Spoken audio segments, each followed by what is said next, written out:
మీరంత కష్టపడాల్సిన అవసరం లేదు. ఇప్పుడు మీరెవరికి ఫోన్ చేశారో నాకు తెలుసు.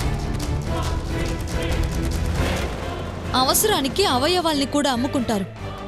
అది వాళ్ళ దరిద్రం. న్యాయం నమ్ముకుంటున్నారే, మిమ్మల్నేమనాలి? సంధ్య చనిపోలేదు.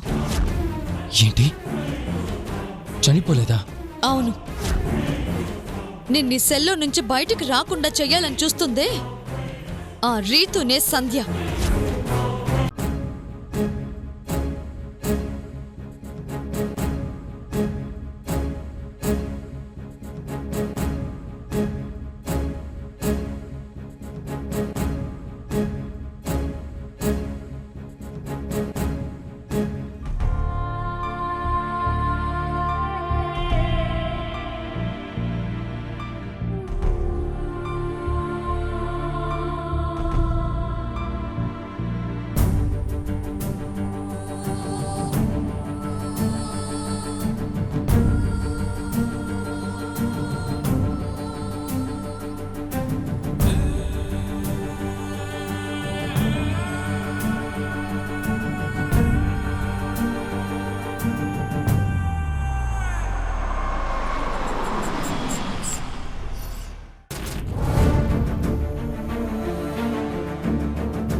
Silence, silence.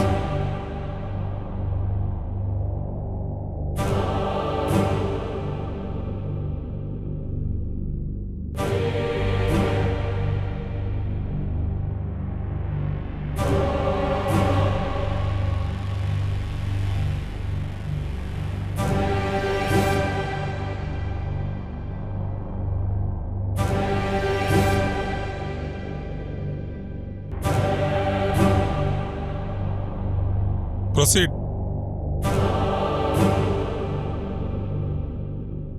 మై లార్డ్, గత నెల 25వ తారీఖున సంధ్య అనే అమ్మాయి హత్య జరిగింది.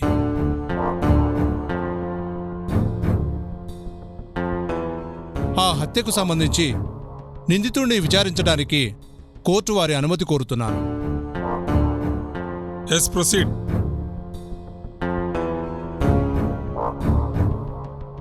విశ్వా, విశ్వా, విశ్వా.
మై లార్డ్, ఈ విశ్వ అనబడే ముద్దాయి గత నెల 25వ తేదీన సంధ్య అనే యువతితో మాట్లాడాలని మారుమూల ప్రదేశానికి పిలిపించి అతి కిరాతకంగా హత్య చేశాడు.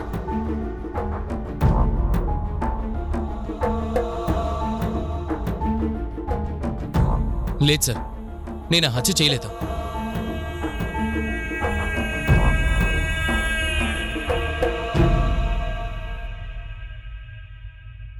నువ్వే చేశావనడానికి ఆధారాలున్నాయి.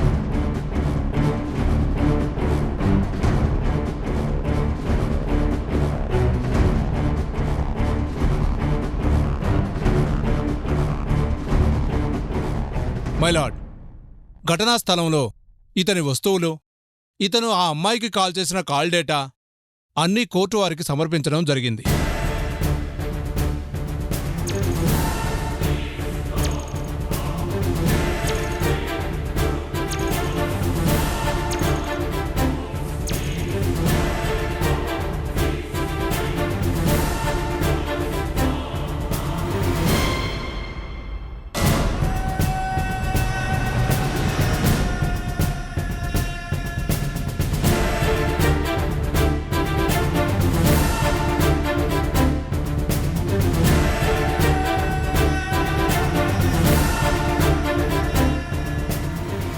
ఆ వస్తువులు మీవే కదా? నావే సార్.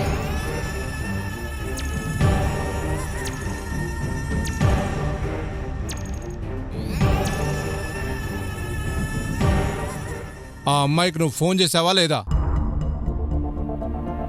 చేశాను సార్, కానీ నేను దట్స్ ఆల్ యువర్ ఆనర్. హత్య జరిగిన ప్రదేశంలో దొరికిన వస్తువులు తనవే అని ఒప్పుకున్నాడు.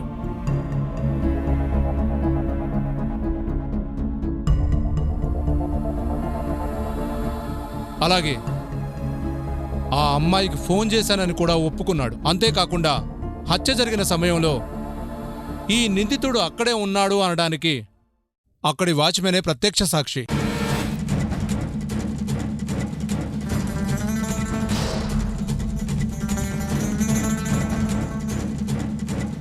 అతని వాంగ్మూలం కూడా కోర్టు వారికి సమర్పించడం జరిగింది. ముద్దాయి తరఫున డిఫెన్స్ లాయర్ కూడా లేరా?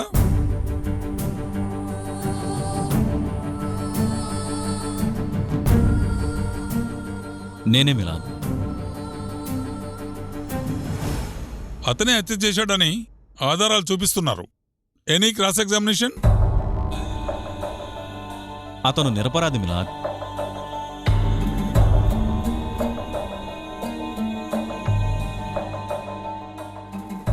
దానికి సంబంధించిన ఎవిడెన్స్ ఏమైనా ప్రొడ్యూస్ చేశారా?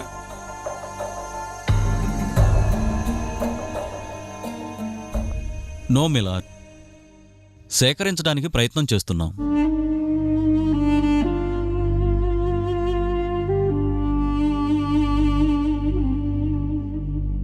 డిఫెన్స్ లాయర్ గారు ఆధారాల కోసం ప్రయత్నిస్తున్నాం అంటున్నారే గాని నమ్మకంగా ఉన్నాయని చెప్పలేకపోతున్నారు.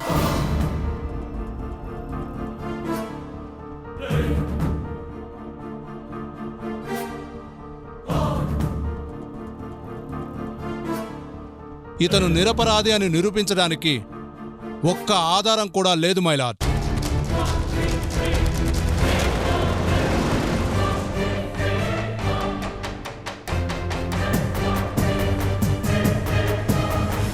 సో విలువైన కోర్టు సమయాన్ని వృధా చేసే అవకాశాన్ని ఇవ్వకుండా ఈ హంతకుణ్ణి కఠినంగా శిక్షించవలసిందిగా కోర్టు వారిని కోరుతున్నాను.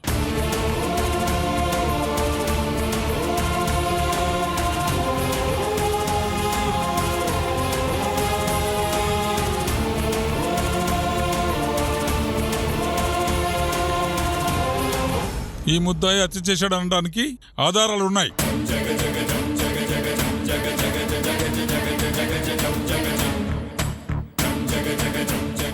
అతను నిరపరాధిని నిరూపించడానికి డిఫెన్స్ వారు ఎలాంటి ఆధారాలు చూపించలేకపోయారు.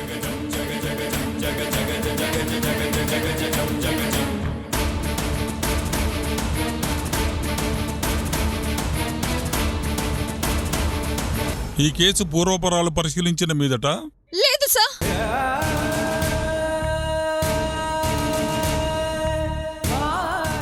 నా భర్త ఏ నేరం చేయలేదు.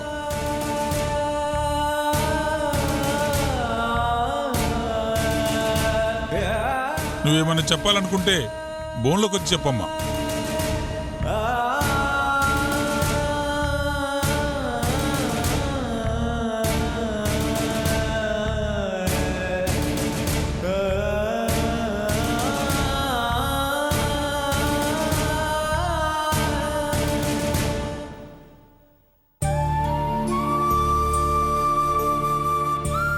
నమస్తే సార్. నా పేరు సావిత్రి. నేనాయన భార్యని.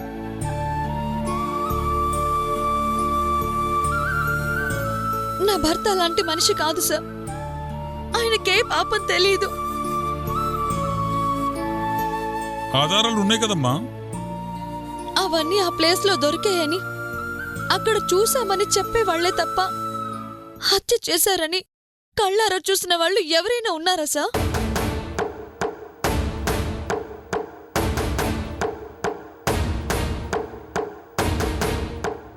ఈ అమ్మాయి భర్తను కాపాడుకోవడానికి పోలీస్ ఇన్వెస్టిగేషనే తప్పుపడుతుంది మిలాడ్.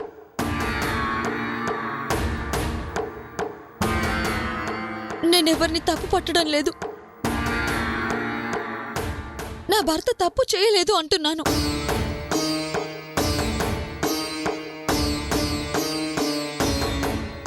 నా భర్త చాలా మంచి మనిషి.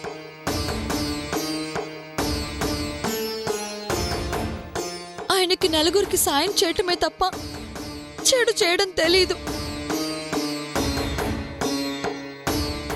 దయచేసి ఆధారాలు చూపించి ఆయన్ని శిక్షించొద్దు సార్. నీ భర్త హత్య చేయలేదని నిరూపించడానికి ఏమైనా ఆధారాలు చూపించగలవా?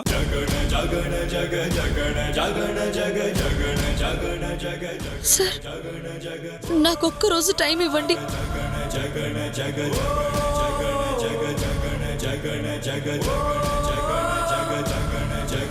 ఆయన నిరపరాధి అని నిరూపించే ఆధారాలు నేను తీసుకొస్తాను.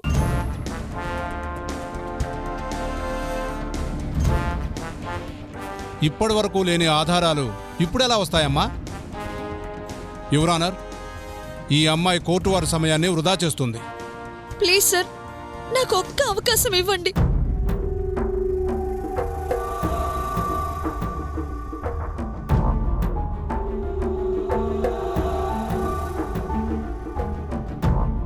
ఈ అబ్బాయికి శిక్ష పడితే నష్టపోయేది ఆ అమ్మాయి కాబట్టి ఆ అమ్మాయి యొక్క బాధను పరిగణలోకి తీసుకొని ఆ అమ్మాయి ఆధారాలు సంపాదించుకోవడానికి ఒకరోజు గడువిస్తూ ఈ కోర్టును వాయిదా వేస్తున్నాను.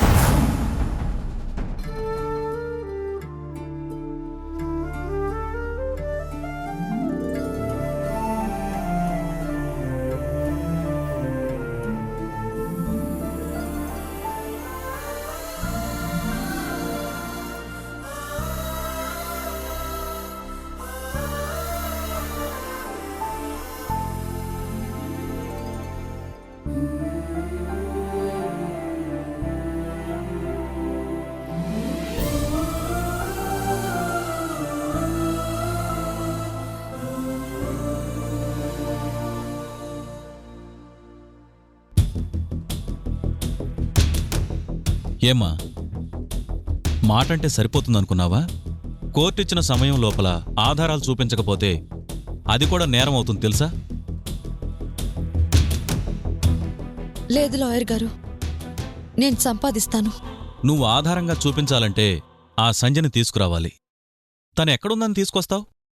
ఏదో నీ ఆశ తప్ప. ఒక్కరోజు టైం అడిగి ఈరోజు శిక్ష పడకుండా ఆపగలిగావు గాని రేపు ఈ అవకాశం కూడా ఉండదు. తెలియక ఒక్కరోజు అవకాశం కావాలని అడగలేదు లాయర్ గారు. నేను ఎలాగైనా ఆధారాలు సంపాదిస్తాను. ఇప్పటికిప్పుడు ఏ ఆధారాలు తీసుకురాగలవమ్మా? నీ భర్తను విడిపించుకోవాలి అంటే మనకున్న ఒకే ఒక దారి ఆ సంజని కోర్టుకు తీసుకురావడం. అది జరిగే పని కాదని అర్థమైంది. ఇక మిగిలింది ఆ ప్లాస్టిక్ సర్జరీ చేసిన డాక్టర్ని తీసుకొచ్చి అతని చేత సాక్ష్యం చెప్పించడం, లేదా ఆ డాక్టర్ సర్జరీ చేసిన రిపోర్ట్స్ అయినా ఉండాలి. అంటే డాక్టర్ గారు కానీ ఆయన సర్జరీ చేసినట్టు రిపోర్ట్స్ కానీ ఉన్నా సరిపోతుందా? ఖచ్చితంగా సరిపోతుంది. ఏం చేస్తావో ఎలా చేస్తావో రేపటి లోపల ఆ ఆధారాలేమైనా సంపాదించగలిగితే సంపాదించి తీసుకురా.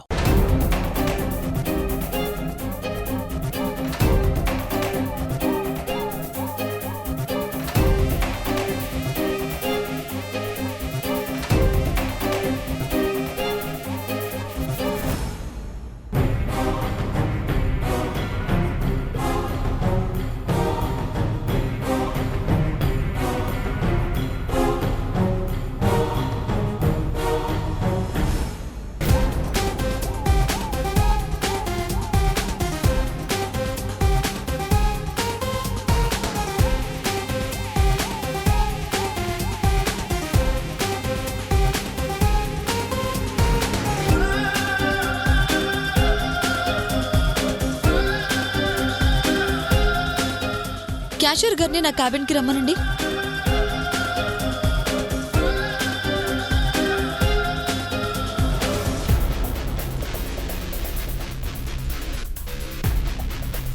నమస్తే మేడం. నమస్తే. క్యాషియర్ గారు, అర్జెంటుగా లాస్ట్ 6 మంత్స్కి సంబంధించిన బ్యాంక్ స్టేట్మెంట్స్ నాకు కావాలి. అలాగే మేడం.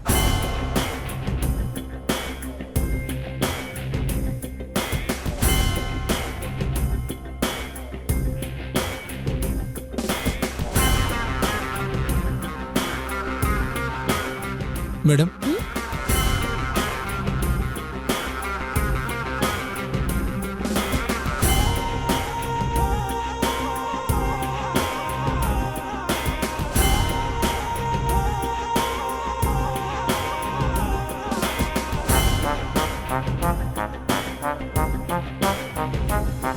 అంత పెద్ద అమౌంట్ ఏమీ వాడుకోలేదు. ఆఫీస్ అమౌంట్ తను ఏ విధంగా యూజ్ చేయలేదు. అది ప్లాస్టిక్ సర్జరీ అంటే తనే చేయించుకుంది. కంపెనీ అమౌంట్ లేకుండా సర్జరీ చేయించుకుందా? ప్లాస్టిక్ సర్జరీ అంటే లక్షల్లో ఖర్చు అవుతుంది కదా. అలాంటిది కంపెనీ డబ్బు వాడకుండా ఎలా మేనేజ్ చేసింది? ఎవరి దగ్గరైనా హెల్ప్ తీసుకుని ఉంటుందా? హెల్ప్ తీసుకోవడానికి తనకిక్కడెవరూ లేరు. బయట నుంచి వచ్చింది. ఫారెన్లో కూడా నాకు తెలిసి ఫ్రెండ్స్ లేరు. మరెలా చేయించుకుంది? ఎక్కడి నుంచి డబ్బులు తీసుకుంది? ఛా, కంపెనీ డబ్బులు వాడుంటే ఎవరికి ట్రాన్స్ఫర్ చేసిందో తెలిసుండేది. ఎవరు సర్జరీ చేశారనేది తెలిసేది. ఇప్పుడు ఆ ఛాన్స్ లేకుండా పోయిందే. ఇప్పుడేం చేయాలి? ఏసీబీ గారికి కాల్ చేసి మాట్లాడితే ఆయన ఏమైనా హెల్ప్ చేయొచ్చు.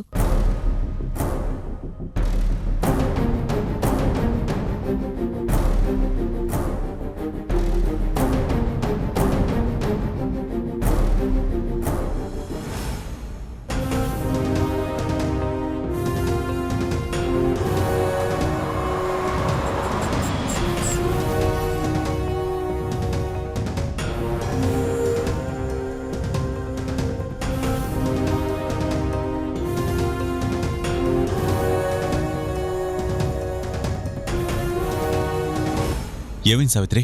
తన గురించి ఏమైనా తెలిసిందా? లేదు సార్, తను సర్జరీ చేయించుకోవడానికి ఆఫీస్ అమౌంట్ ఏదైనా వాడిందేమోనని అకౌంట్స్ చెక్ చేశాను. అకౌంట్స్లో తన అమౌంట్ వాడినట్టు ఏమీ కనిపించట్లేదు సార్. అవునా? అవును సార్, ఎక్కడ ఎలాంటి క్లూ దొరకడం లేదు. లాయర్ గారేమో సర్జరీ జరిగింది అంటానికి ఆ రిపోర్ట్స్ గానీ ఆ డాక్టర్ గానీ ఉండాలన్నారు. ఈ అమ్మాయి చాలా తెలివిగా బిహేవ్ చేస్తుంది.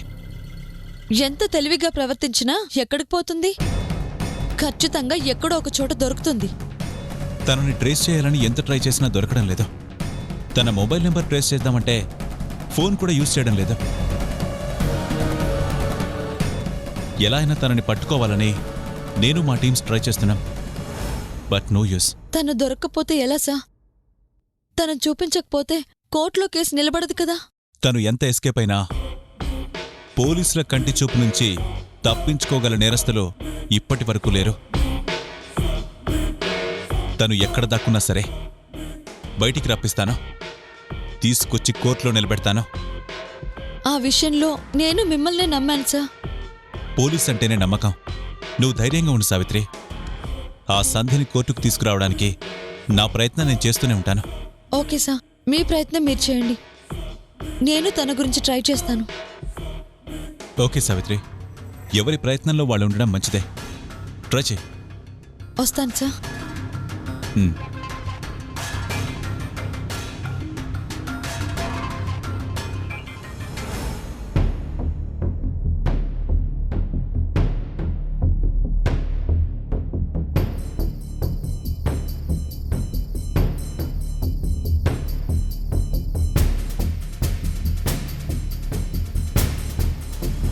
ఏంటి ఎదురుచూపులు అయిపోయాయా? మీ ఆవిడేదో నిన్ను విడిపించుకుంటాను, నీకు ఏ శిక్ష పడకుండా బయటికి తీసుకెళ్తానని ఛాలెంజ్ చేసింది. మరేంటి ఇంకా లోపలే ఉన్నావు? ఏం చేయలేరని అర్థమైపోయిందా? అందుకేనేమో ఈ చుట్టుపక్కల కూడా కనిపించలేదు. చూడు, నిన్ను విడిపించడానికి నీ భార్య ఎన్ని విశ్వ ప్రయత్నాలు చేసినా చివరకు జరిగేది మాత్రం మేమనుకున్నదే జరుగుద్ది. అయినా మమ్మల్ని కాదని తప్పించుకోవాలని ఎలా అనుకున్నారు చెప్పు? శపథాలు చేసి నిన్ను విడిపించుకోవడానికి నీ భార్య ఏమైనా అలనాటి సతీ సావిత్రి అనుకుంటుందా? ఆ కాలం వేరు, ఆమె అనుకుంటే జరిగిందేమో. ఈ కాలం వేరు, నీ భార్య అనుకున్న జరగదు, మేము జరగనివ్వం. ఎందుకు సార్ నా మీద ఇంత కక్ష? నేనేం చేశానని? మర్డర్ చేశావు కదా, ఏం చేశానని ఎంత అమాయకంగా అడుగుతున్నావు? లేదు సార్, నిజంగా ఆ హత్యకి నాకు ఎటువంటి సంబంధం లేదు. ఆ విషయం మీకు తెలుసు, కానీ తెలియనట్టుగా నటిస్తున్నారా? నేను నా డ్యూటీ మాత్రమే చేస్తాను. నువ్వు హత్య చేసినా, ఆధారాలు తీసుకొచ్చినా నీకు శిక్ష పడాలనే దానికే కట్టుబడి ఉన్నా. ఆ తర్వాత నువ్వు ఉంటావా ఉండవా అనేది కోర్టులోనే తేలుతుంది. నీ భార్య కోసం కాకుండా నీకు పడే శిక్ష కోసం ఎదురు చూస్తూ ఉంటే మంచిది, ఓకేనా?